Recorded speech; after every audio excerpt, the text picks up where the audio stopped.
Bismillahirrahmanirrahim. Assalamualaikum warahmatullahi wabarakatuh. Selamat siang para mahasiswa, selamat bertemu lagi pada kuliah kita yang perdana ini. Kita akan menjelaskan tentang salah satu teknologi tepat guna di dalam pengolahan umbi-umbian. Nah, pada kesempatan ini saya ambilkan contoh adalah pengolahan singkong menjadi tepung mokaf. Para mahasiswa yang saya sayangi, bahwa telah kita ketahui bahwa negara kita ini adalah sangat potensial, terdapat banyak tanaman bersumber dari umbi-umbian. Di antaranya adalah ada garut, umbi garut, kemudian ganyong, talas, kemudian ubi atau ubi ketela.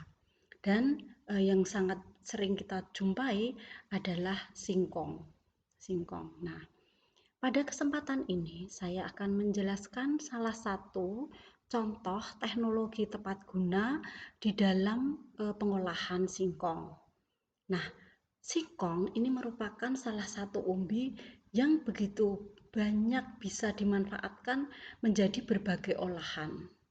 Yang paling mudah kita dapatkan adalah singkong dibuat menjadi gaplek. Kemudian untuk dalam bentuk segar, singkong seringkali dibuat menjadi makanan jajanan atau snack, misalkan tiwul, gatot, kemudian dalam bentuk keripik atau yang disebut dengan ceriping, lanting, kemudian berbagai olahan segar, misalkan ada yang disebut dengan sawut, getuk, utri, combro, tape, dan lain-lain. Nah, salah satu olahan dari singkong menjadi produk yang awet dan mudah digunakan atau dapat diolah menjadi berbagai olahan turunannya adalah dibuat menjadi tepung mokaf. Nah, apa itu tepung mokaf? Mokaf ini merupakan sebuah singkatan dari modified cassava flour. Cassava itu bahasa Inggris dari singkong. Jadi modified cassava flour atau yang sering kita kenal dengan mokaf ini merupakan produk turunan dari tepung singkong yang menggunakan prinsip modifikasi sel singkong secara fermentasi. Ini dikemukakan oleh Subagio pada tahun 2006. Dilaporkan oleh Subagio bahwa terjadinya mengapa mokaf berbeda dengan tepung singkong, ini diantaranya karena di dalam proses pembuatan mokaf ini nanti mikroba yang tumbuh pada singkong pada saat fermentasi akan menghasilkan enzim yang disebut dengan enzim pektinolitik dan selulotik. Nah, kedua enzim ini yang akan dapat menghancurkan dinding-dinding sel singkong sedemikian rupa sehingga akan berakibat pembebasan granula pati dari bahan singkong. Nah, pada pembebasan granula pati ini akan menyebabkan perubahan karakteristik dari tepung yang akan dihasilkan. Meliputi apa saja karakteristiknya itu, yaitu akan meningkatkan viskositas. Ya, kemudian juga akan meningkatkan kemampuan gelasi. Gelasi ini berkaitan dengan gelatinisasi. Kemudian akan meningkatkan daya rehidrasi, penyerapan air kembali, dan kemudahan melarut. Nah, selanjutnya granula pati tersebut akan mengalami hidrolisis menghasilkan monosakarida. Nah, monosakarida ini akan diubah menghasilkan asam organik. Monosakarida ini sebagai bahan untuk produk asam-asam organik.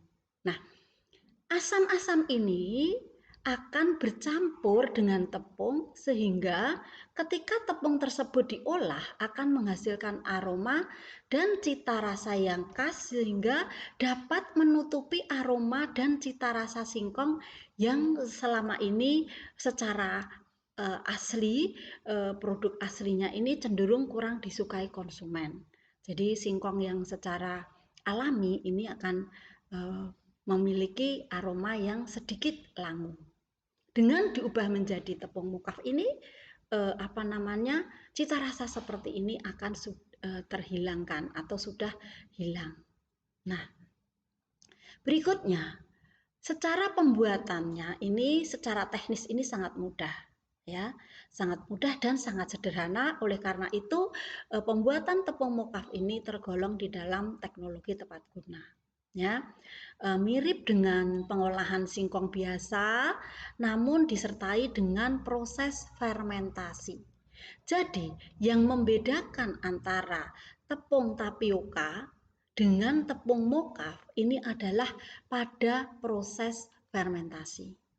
Nah, pada pembuatan tepung mokaf ini, sebagaimana seperti biasa pengolahan singkong yang lainnya, singkong dibuang kulitnya, kemudian dikerok lendirnya, dicuci bersih, kemudian dilakukan pengecilan ukuran. Nah, pengecilan ukuran ini juga terdapat beberapa macam, ada yang dibuat semacam cip-cip begitu seperti ceriping, ada yang dibuat semacam sawut, terserah selera ini nanti. Kemudian baru dilakukan fermentasi selama 12-72 jam. Nah, setelah fermentasi singkong tersebut, kemudian singkong terfermentasi ini dikeringkan. Ya, setelah kering baru ditepungkan atau dihancurkan, diayak sehingga menghasilkan tepung mokaf. Sedemikian sederhana. Namun, tepung mokaf ini boleh dikatakan mampu menggantikan tepung terigu karena memiliki karakteristik mampu mengembangkan adonan. Meskipun pengembangannya tidak sebesar tepung terigu. Berikutnya, bahan-bahan yang bisa digunakan di dalam pembuatan tepung mokaf ini adalah tentu saja singkong itu sendiri, ya, bisa dibuat sawut, bisa dibuat cip-cip. Kemudian starternya, nah starter ini sekarang ini sudah dijual bebas. Starter itu bahasa umumnya itu ragi, ya, ragi. Nah ini sekarang sudah ada dijual secara bebas di pasaran. Kemudian juga dibutuhkan air bersih dan kain saring. Sedangkan alat-alatnya ini juga alat-alat yang sangat sederhana, yaitu bisa kita butuhkan pisau, baskom, kalau sudah dalam skala yang besar membutuhkan mesin pemarut, kemudian juga butuh alat pengepres atau alat penyawut, kemudian alat pengering, baki-baki, dan alat pengemas. Ini kalau di dalam industri-industri yang sudah cukup besar atau sekelas UKM begitu, butuh mesin-mesin. Nah, secara rinci pengolahan tepung mokaf ini adalah mengikuti diagram alir sebagai berikut. Tadi sudah saya sampaikan, ubi singkongnya kita kupas, kemudian kita cuci, kemudian kita kecilkan ukurannya, boleh dengan bentuk chip atau sawut. Kemudian direndam dengan garam konsentrasi 0,25% selama 1 jam. Tujuannya apa? Perendaman garam ini tujuannya untuk membunuh mikrobia-mikrobia yang tidak diinginkan yang berada di dalam singkong. Nah, kemudian untuk menghilangkan rasa asinnya dicuci lagi sekali lagi. Baru kemudian kita masukkan starter tadi atau ragi itu ke dalam irisan-irisan kecil singkong tadi. Kita fermentasi selama 12-72 jam. Nah, setelah fermentasi dirasa selesai, baru dilakukan pencucian tahap kedua. Nah, setelah bersih baru dilakukan pengeringan. Pengeringan yang baik ini pada suhu 65 derajat Celcius sehingga irisan-irisan singkong tadi menjadi kering ya.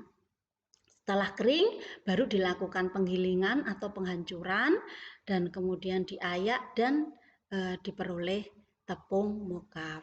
Nah, tepung mokaf ini selanjutnya bisa dikemas, bisa langsung dijual dalam bentuk kemasan tepung atau dibuat menjadi aneka kue. Nah, itu tadi teman-teman mahasiswa, sobat mahasiswa, salah satu contoh olahan teknologi tepat guna di dalam memanfaatkan singkong. Nah, demikian yang bisa saya sampaikan pada kesempatan ini.